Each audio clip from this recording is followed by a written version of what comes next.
এক গর্ভবতী মহিলা প্রচন্ড গরমের মধ্যে পানির পিপাসায় ব্যাকুল হয়ে চারপাশে পানি খুঁজছিলেন। অনেক খোঁজাখুঁজি করার পরেও কোথায় কোনো পানি না পেয়ে অবশেষে ক্লান্ত হয়ে একটি গাছের নিচে বসলেন। হঠাৎ তিনি দেখতে পেলেন গাছ থেকে এক ফোঁটা করে পানি ঝরছে।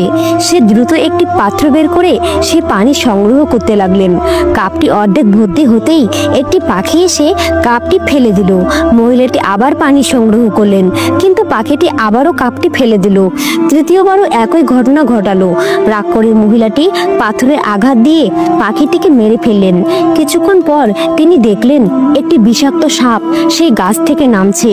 তখনই তিনি বুঝতে পারলেন যে পানি তিনি সংগ্রহ করেছিলেন তা আসলে বিষ ছিল, আর পাখিটি তাকে বাঁচানোর চেষ্টা করছিল। তখন মহিলা বুঝলেন বিপদে সবসময় আল্লাহ তাআলা আমাদের পাশে থাকেন।